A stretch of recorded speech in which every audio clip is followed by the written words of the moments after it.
19वीं शताब्दी की शुरुआत में वर्ष 1803 में हिमालयी क्षेत्र में एक ऐसा प्रलयंकारी भूकंप आया जिसने चारों ओर तबाही मचा दी। पहाड़ दरक गए, बस्तियां उजड़ गईं और उसी आपदा में बद्रीनाथ का प्राचीन मंदिर भी बुरी तरह क्षतिग्रस्त हो गया। लेकिन इस विनाश ने एक नए प्रश्न को जन्म दिया। बद्रीनाथ मंदिर वास्तव में कितना प्राचीन है? इसकी नींव सबसे पहले किसने रखी थी? इतिहास और लोक मान्यताओं में यह चर्चा भी मिलती है कि क्या बद्रीनाथ धाम कभी एक बौद्ध मठ हुआ करता था या यह केवल एक प्रचलित कथा है जिसका कोई ठोस प्रमाण नहीं, और रहस्य यहीं समाप्त नहीं होते। मंदिर के समीप बहने वाला वसुंधरा जलप्रपात आज भी श्रद्धा और आश्चर्य दो का केंद्र बना हुआ है। महाभारत काल से जुड़ी कथाओं में कहा जाता है कि इसी स्थान पर पांडव सहदेव ने अपनी देह त्यागी थी। स्थानीय विश्वासों के अनुसार जिनके हृदय में अधर्म या पाप होता है उन पर इस झरने की जलधारा नहीं गिरती।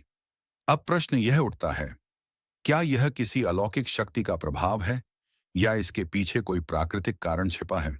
हर वर्ष जब बद्रीनाथ मंदिर के द्वार शीतकाल के लिए लगभग 6 महीनों तक बंद कर दिए जाते हैं, तब भी गर्भगृह में जलने वाला दीपक रहस्यमयी रूप से प्रज्वलित रहता है। बिना किसी मानवीय हस्तक्षेप के इतनी लंबी अवधि तक दीपक का जलते रहना आज भी एक अनसुलझी पहेली है। अब बढ़ते हैं उस रहस्य की ओर जिसने भविष्य की आशंकाओं को जन्म दिया है।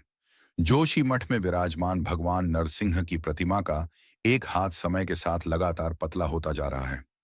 पुराणों में वर्णन है कि जिस दिन यह हाथ पूरी तरह अलग हो जाएगा, उसी दिन नर और नारायण पर्वत एक दूसरे में समा जाएंगे और बद्रीनाथ धाम अदृश्य हो जाएगा। आखिर प्राचीन ग्रंथों में ऐसी भविष्यवाणी क्यों की गई? क्या यह केवल प्रतीकात्मक संकेत है या किसी भूगर्भीय परिवर्तन की ओर इशारा?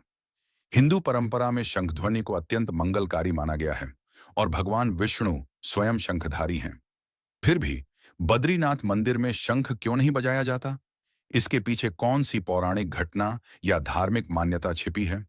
एक और कथा कहती है कि यह स्थान कभी भगवान शिव का तपोस्थल हुआ करता था, लेकिन किसी विशेष कारणवश भोलेनाथ ने यह धाम त्याग दिया और केदारनाथ में अपना निवास बनाया, जिसके बाद भगवान विष्णु ने बद्रीनाथ को अपनी तपस्थली के रूप में स्वीकार किया। आखिर वह कौन सी घटना थी जिसने देवताओं के निवास को बदल दिया? इन सभी रहस्यमयी प्रश्नों के उत्तर तलाशने के लिए हमारे साथ इस यात्रा में बने रहिए, क्योंकि इस विशेष डॉक्यूमेंट्री में हम आपको बद्रीनाथ धाम से जुड़े उन गूढ़ रहस्यों से परिचित कराएंगे जिनका स्पष्ट उत्तर आज तक आधुनिक विज्ञान भी नहीं दे सका है। तो आइए शुरू करते हैं बद्रीनाथ धाम के रहस्यों की यह आध्यात्मिक और रोमांचक खोज। उत्तराखंड की दिव्य भूमि पर स्थित बद्रीनाथ धाम केवल एक तीर्थ नहीं, बल्कि श्रद्धा, रहस्य और चमत्कारों का संगम है। हिमालय की गोद में बसे इस पवित्र स्थल ने सदियों से साधकों, संतों और श्रद्धालुओं को अपनी ओर आकर्षित किया है। यहाँ का हर शिलाखंड, हर कथा और हर परंपरा अपने भीतर इतिहास, अध्यात्म और रहस्य की परतें समेटे हुए हैं। लेकिन इन सभी रहस्यों को समझने से पहले यह जानना आवश्यक है कि बद्रीनाथ धाम की स्थापना कब और कैसे हुई। तो चलिए अब आगे बढ़ते हैं और जानते हैं बद्रीनाथ मंदिर के निर्माण, उसके पुनर्निर्माण और उससे जुड़ी पौराणिक कथाओं की अनकही कहानियां। दोस्तों, आगे बढ़ने से पहले अगर आपको ऐसे रहस्यमयी और ज्ञानवर्धक वीडियो पसंद आते हैं तो वीडियो को लाइक करना और चैनल को सब्सक्राइब करना न भूलें। आपका एक छोटा सा सहयोग हमारी मेहनत को नई ऊर्जा देता है। पौराणिक कथाओं के अनुसार एक समय भगवान विष्णु गहन तपस्या के लिए ऐसे स्थान की खोज में थे जहां पूर्ण शांति और एकांत हो। इसी खोज ने उन्हें हिमालय की इस पावन भूमि तक पहुंचाया। अलकनंदा नदी के तट पर स्थित यह क्षेत्र अपने अद्भुत सौंदर्य, दिव्यता और शांति के लिए प्रसिद्ध था। उस समय यह स्थान देवाधिदेव महादेव और माता पार्वती की तपोभूमि माना जाता था। किंतु भगवान विष्णु को यह स्थान अत्यंत प्रिय लगने लगा और उन्होंने यहीं निवास करने का निश्चय किया। एक दिन भगवान विष्णु ने एक अद्भुत योजना बनाई। उन्होंने एक नन्हे बालक का रूप धारण किया और शिव पार्वती के आश्रम के द्वार पर जाकर करुण स्वर में रोने लगे। संयोगवश उसी समय शिव और पार्वती भ्रमण से लौट रहे थे। द्वार पर रोते शिशु को देखकर माता पार्वती का हृदय करुणा से भर उठा। हालांकि महादेव ने तुरंत पहचान लिया कि यह कोई साधारण बालक नहीं है, बल्कि इसमें कोई दिव्य रहस्य छिपा है। उन्होंने माता पार्वती को सावधान किया, परंतु मातृत्व भाव के आगे चेतावनी निष्फल हो गई। माता पार्वती ने उस बालक को गोद में उठाया, भीतर ले गईं, स्नेहपूर्वक उसे दुग्ध पिलाया और विश्राम कराया। इसके पश्चात शिव पार्वती स्नान हेतु समीपस्थ जल स्रोत की ओर चले गए। जब वे लौटे तो उन्होंने देखा कि आश्रम का द्वार भीतर से बंद है। महादेव ने गंभीर स्वर में कहा, अब यह स्थान हमारा नहीं रहा। जिसे तुमने शरण दी है वही इस भूमि का स्वामी बन चुका है। यह द्वार अब नहीं खुलेगा। इसके बाद शिव और पार्वती उस स्थान को त्याग कर केदार क्षेत्र की ओर प्रस्थान कर गए और भगवान विष्णु ने बद्रीनाथ में स्थायी रूप से वास करना स्वीकार किया। भगवान विष्णु यहाँ गहन ध्यान और योग में लीन हो गए। तभी अचानक भीषण हिमपात आरंभ हो गया। चारों ओर बर्फ की मोटी परत जम गई और स्वयं भगवान विष्णु का तपोस्थल भी हिम में ढक गया। ये दृश्य देखकर माता लक्ष्मी अत्यंत चिंतित हो उठी। उन्होंने निश्चय किया कि प्रभु की साधना में कोई बाधा नहीं आने देंगी। उसी क्षण माता लक्ष्मी ने स्वयं को बद्री अर्थात बेर के वृक्ष में परिवर्तित कर लिया और भगवान विष्णु के समीप खड़ी होकर कठोर शीत, हिमवर्षा और तूफानों को अपने ऊपर सहती रहीं। असंख्य वर्षों तक माता लक्ष्मी अडिग भाव से उसी अवस्था में खड़ी रहीं। जब भगवान विष्णु ने अपनी तपस्या पूर्ण की और नेत्र खोले तो उन्होंने लक्ष्मी जी को हिम से ढका हुआ देखा। उनका समर्पण, त्याग और प्रेम देखकर भगवान विष्णु भाव विह्वल हो उठे। उन्होंने कहा, देवी, तुमने भी मेरे समान ही तप किया है, इसलिए आज से इस धाम में मेरी पूजा तुम्हारे साथ ही होगी। और क्योंकि तुमने बद्री वृक्ष का रूप लेकर मेरी रक्षा की है, इसलिए मुझे बद्रीनाथ के नाम से जाना जाएगा। इसी दिव्य घटना के कारण यह पावन स्थल बद्रीनाथ धाम कहलाया और यहाँ भगवान बद्री विशाल की आराधना माता लक्ष्मी के साथ की जाती है। यदि हमारा यह प्रयास आपको सनातन परंपरा और भारत की आध्यात्मिक विरासत से जोड़ता है, तो आपके सहयोग से यह यात्रा और आगे बढ़ सकती है। अब स्वाभाविक रूप से मन में यह प्रश्न उठता है कि आज जिस भव्य मंदिर और दिव्य मूर्ति के दर्शन हम करते हैं, उसका निर्माण कब और किसने कराया? यह मंदिर वास्तव में कितना प्राचीन है? तो आइए अब बद्रीनाथ मंदिर के ऐतिहासिक रहस्यों की ओर। 3री शताब्दी ईसा पूर्व का समय था, जब मौर्य सम्राट अशोक के संरक्षण में बौद्ध धर्म पूरे भारतीय उपमहाद्वीप में तीव्र गति से फैल रहा था। इसी दौर में हिमालयी क्षेत्रों में भी बौद्ध भिक्षुओं की सक्रियता बढ़ी। कई इतिहासकारों का मत है कि उसी काल में बद्री क्षेत्र को एक बौद्ध धार्मिक केंद्र के रूप में विकसित किया गया होगा। इस धारणा के पीछे एक प्रमुख तर्क यह भी दिया जाता है कि बद्रीनाथ प्राचीन काल के महत्वपूर्ण व्यापार और यातायात मार्गों के समीप स्थित था। ऐसे मार्गों के कारण बौद्ध साधुओं और यात्रियों के लिए यहां पहुंचना अपेक्षाकृत सरल था। आज भी जब बद्रीनाथ मंदिर की बनावट पर नजर डालते हैं तो इसकी रंगीन लकड़ी की नक्काशी, विशाल खिड़कियां और स्थापत्य शैली में कुछ लोगों को तिब्बती बौद्ध वास्तुकला की झलक दिखाई देती है। कुछ लोक परंपराओं और मान्यताओं में यह भी कहा जाता है कि 8वीं शताब्दी तक यहाँ किसी बौद्ध प्रतिमा की पूजा होती थी। यही कारण है कि यह प्रश्न आज भी इतिहासकारों और शोधकर्ताओं के बीच चर्चा का विषय बना हुआ है कि क्या बद्रीनाथ वास्तव में कभी एक बौद्ध विहार था। कुछ विद्वानों और बौद्ध साहित्य के अनुसार जिस स्थान पर आज बद्रीनाथ मंदिर स्थित है, वहां पहले एक बौद्ध मठ हुआ करता था और वहां भगवान बुद्ध की मूर्ति प्रतिष्ठित थी। यह दावा मुख्यतः तिब्बती ग्रंथों और स्थानीय मौखिक कथाओं पर आधारित है। हालांकि प्राचीन भारतीय साहित्य, चाहे वह बौद्ध हो या सनातन, में ऐसा कोई स्पष्ट उल्लेख नहीं मिलता जो इस बात की पुष्टि करे कि बद्रीनाथ एक बौद्ध विहार था। यह विचार मुख्य रूप से आधुनिक इतिहासकारों, यात्रा विवरणों और कुछ अंग्रेजी लेखनों में सामने आता है। उदाहरण के लिए एटकिंसन द्वारा लिखित द हिमालयन गजेटियर में मंदिर की वास्तुकला को बौद्ध विहार जैसी बताया गया है। इसी आधार पर कुछ शोधकर्ताओं ने अनुमान लगाया कि यह स्थान कभी बौद्ध उपासना स्थल रहा होगा। प्रसिद्ध इतिहासकार और बौद्ध चिंतक राहुल सांकृत्यायन ने भी अपने लेखन में यह संभावना व्यक्त की थी कि बद्रीनाथ में स्थापित मुख्य मूर्ति मूल रूप से भगवान बुद्ध की हो सकती है। उन्होंने यह निष्कर्ष मंदिर के तत्कालीन रावल से हुई बातचीत के आधार पर निकाला था। उनके अनुसार प्राचीन समय में यह क्षेत्र बौद्धों का एक महत्वपूर्ण धार्मिक केंद्र रहा होगा, जिसे बाद में हिंदू तीर्थ के रूप में स्वीकार किया गया। लेकिन इस मत से सभी इतिहासकार सहमत नहीं हैं। उत्तराखंड के विख्यात इतिहासकार प्रोफेसर अजय रावत इस धारणा को पूरी तरह अस्वीकार करते हैं। उनके अनुसार बद्रीनाथ और बौद्ध धर्म के बीच कोई प्रत्यक्ष या ठोस ऐतिहासिक संबंध नहीं मिलता। प्रोफेसर रावत का कहना है कि एक समय तिब्बत के थोलिंग मठ क्षेत्र में बद्रीनाथ का पुराना मंदिर स्थित था, जहां सनातन परंपराओं का ही पालन किया जाता था।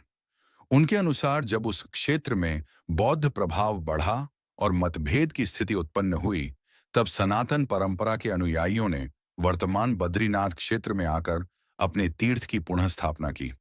वह यह भी बताते हैं कि 8वीं शताब्दी में आदि शंकराचार्य ने बद्रीनाथ मंदिर को पुनर्जीवित और व्यवस्थित किया। मंदिर से जुड़े कुछ पुराने अभिलेखों के अनुसार 1962 से पहले तक जब बद्रीनाथ मंदिर के कपाट खुलते थे, तब यहां पूजा संपन्न होने के बाद प्रसाद थोलिंग मठ भेजा जाता था और वहां से बदले में चंवर मंगवाया जाता था, जिसका उपयोग मंदिर की पूजा में होता था।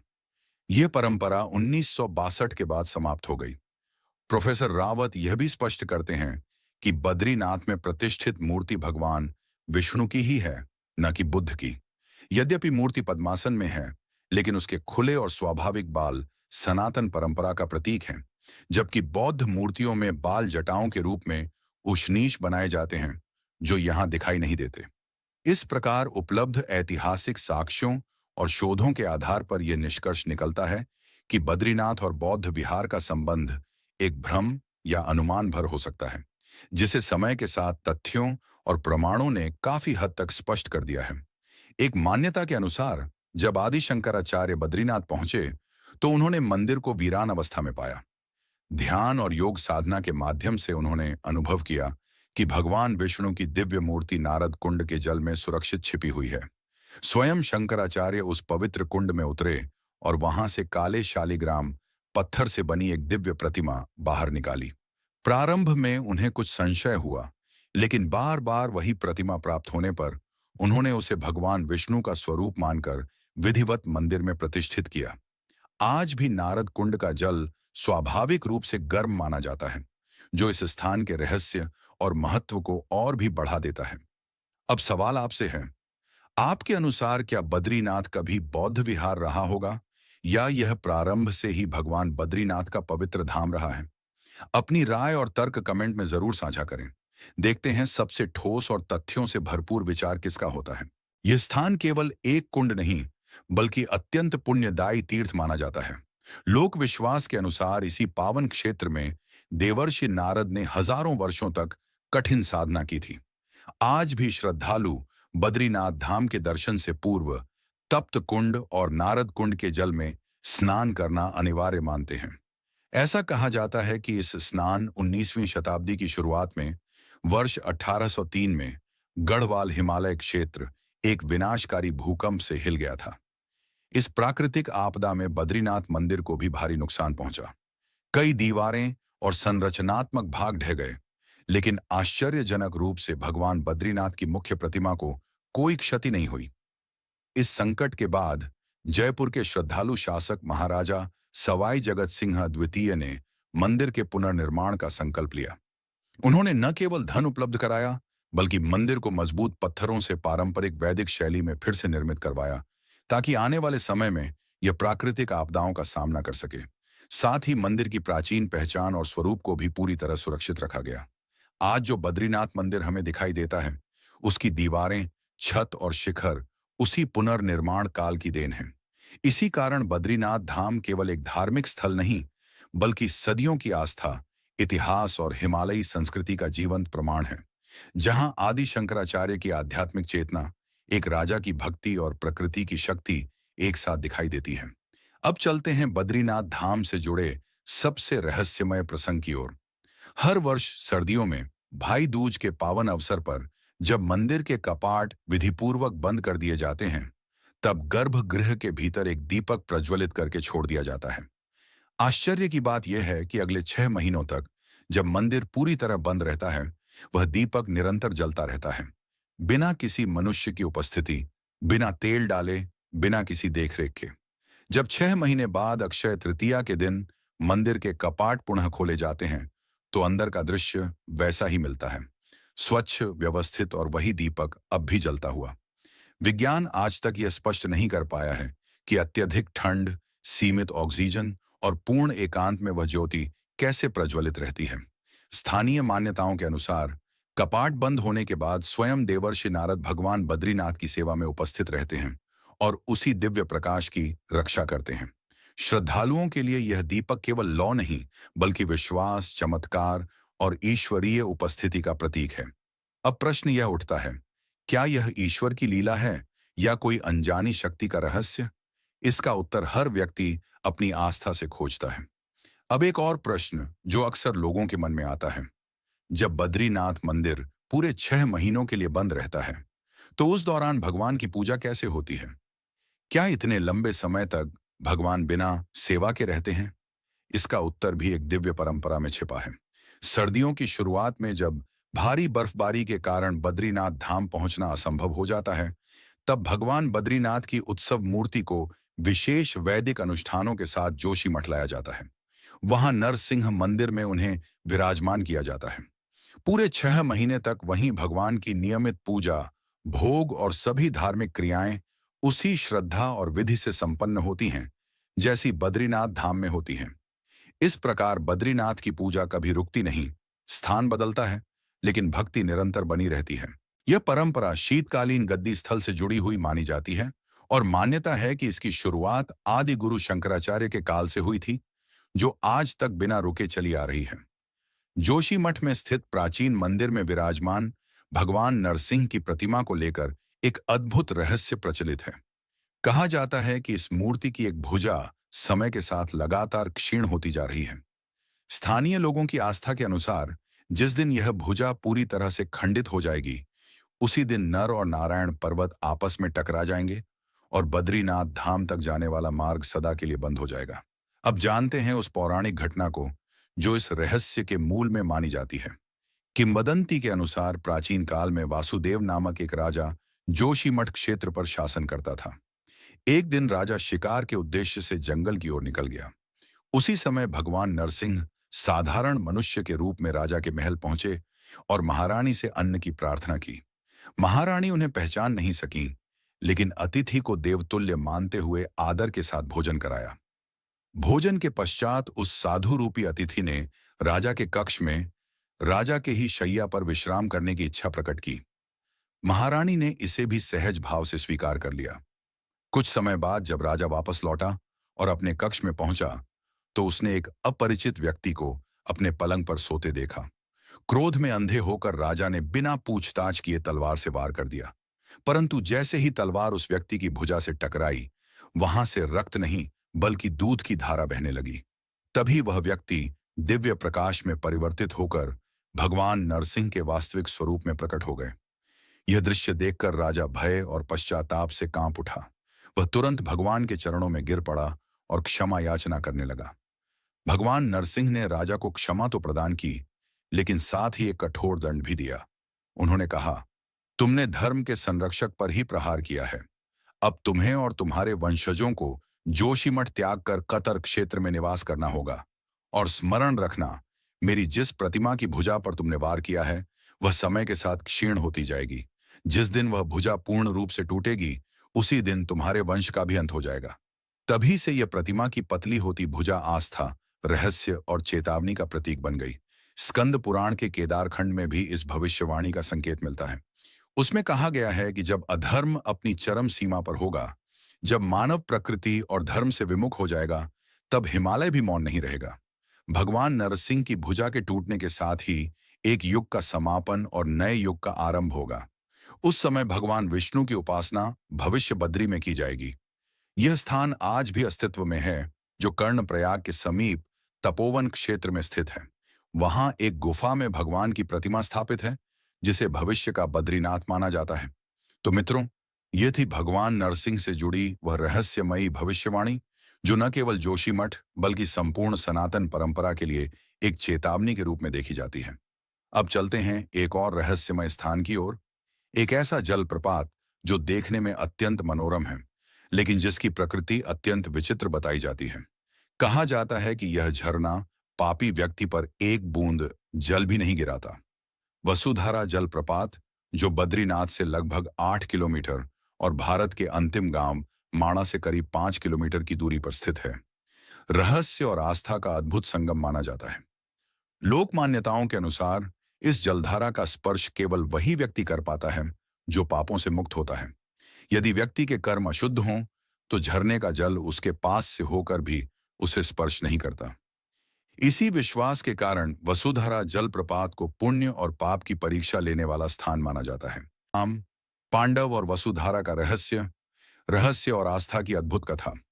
महाभारत के भीषण युद्ध के पश्चात जब पांडवों ने सांसारिक वैभव का परित्याग कर मोक्ष की ओर कदम बढ़ाया, तब उनकी अंतिम यात्रा केवल शारीरिक नहीं बल्कि आध्यात्मिक भी थी।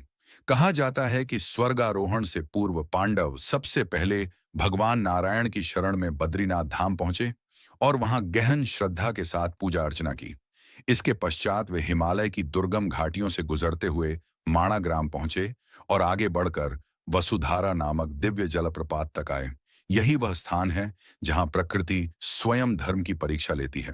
पुराणों में वर्णन है कि जब पांडव इस जलप्रपात के समीप खड़े हुए, तब आश्चर्यजनक घटना घटित हुई। झरने की जलधारा केवल धर्मराज युधिष्ठिर पर ही गिरी, जबकि भीम, अर्जुन, नकुल और सहदेव जल से वंचित रह गए। ये दृश्य देख सभी अचंभित रह गए और युधिष्ठिर से इसका रहस्य जानना चाहा। युधिष्ठिर ने शांत स्वर में कहा, यह कोई साधारण जल नहीं है। यह ईश्वरीय पवित्र धारा है जो केवल उसी आत्मा को स्पर्श करती है जो पूर्णतः सत्य, धर्म और निष्कलंक भाव से युक्त हो। जहां अहंकार, क्रोध या वासना का अंश भी शेष हो, वहां यह जल नहीं गिरता। यद्यपि आधुनिक विज्ञान इस कथा की पुष्टि नहीं करता, किंतु आस्था और अनुभूति के स्तर पर यह स्थान आज भी श्रद्धालुओं के लिए आत्म मंथन का केंद्र बना हुआ है। कई यात्री आज भी वसुधारा जलप्रपात के नीचे खड़े होकर स्वयं की अंतरात्मा को परखने का प्रयास करते हैं। बद्रीनाथ में शंख क्यों नहीं बजता? रहस्य जो बहुत कम लोग जानते हैं। बद्रीनाथ धाम अपने दिव्य वातावरण और रहस्यमयी परंपराओं के लिए प्रसिद्ध है। लेकिन क्या आपने कभी ध्यान दिया कि भगवान विष्णु के इस परम पावन धाम में शंखनाद नहीं किया जाता, जबकि शंख स्वयं विष्णु जी का प्रमुख आयुध है? इसके पीछे छिपी हैं दो पौराणिक मान्यताएं और एक वैज्ञानिक कारण। पहली पौराणिक कथा मान्यता है कि एक कालखंड में माता लक्ष्मी बद्रीनाथ क्षेत्र में तुलसी स्वरूप में कठोर तपस्या में लीन थी। उसी समय भगवान विष्णु ने शंखचूर्ण नामक असुर का संहार किया। सामान्यतः विजय के उपरांत शंखनाद किया जाता है, किंतु माता लक्ष्मी के ध्यान में विघ्न न पड़े, इस उद्देश्य से भगवान विष्णु ने शंख नहीं बजाया। तभी से बद्रीनाथ में शंखनाद न करने की परंपरा स्थापित हो गई। दूसरी पौराणिक कथा, हिमालय क्षेत्र में कभी राक्षसों का अत्यधिक आतंक था, जिससे आर्षि मुनि यज्ञ और तप करने में असमर्थ हो गए। तब आर्षि अगस्त्य ने देवी शक्ति की आराधना की। माता भगवती ने कुष्मांडा स्वरूप में अवतार लेकर राक्षसों का विनाश आरंभ किया। कहा जाता है कि दो असुर, अथापि और वातापी, भागने में सफल हो गए। अथापि मंदाकिनी नदी में छिप गया और वातापी ने बद्रीनाथ मंदिर में रखे शंख में प्रवेश कर लिया। ऐसी मान्यता है कि यदि आज भी शंखनाद किया जाए तो वह असुर पुनः जागृत हो सकता है। इसी भय से मंदिर में शंख बजाना वर्जित है। आस्था के साथ साथ विज्ञान भी इस परंपरा की एक वजह बताता है। बद्रीनाथ धाम अत्यधिक ऊंचाई पर स्थित है और अधिकांश समय बर्फ से ढका रहता है। शंख की तीव्र ध्वनि पहाड़ों से टकराकर प्रतिध्वनि उत्पन्न करती है, जिससे कंपन पैदा हो सकता है। ये कंपन हिमस्खलन या भूस्खलन जैसी प्राकृतिक आपदाओं को जन्म दे सकता है। इसलिए पर्यावरणीय संतुलन बनाए रखने के लिए भी शंखनाद से परहेज किया जाता है। बद्रीनाथ धाम केवल एक मंदिर नहीं, बल्कि आस्था, प्रकृति और रहस्य का संगम है। यहाँ हर परंपरा के पीछे या तो गहन आध्यात्मिक अर्थ छिपा है या प्रकृति के साथ सामंजस्य की सीख। अगर आपको यह रहस्यमयी यात्रा पसंद आई हो तो कमेंट में अपनी राय अवश्य साझा करें। चैनल को सब्सक्राइब करना न भूलें ताकि ऐसे ही ज्ञानवर्धक और रोचक वीडियो आप तक लगातार पहुंचते रहें। फिर मिलेंगे एक नई कथा के साथ। जय हिंद।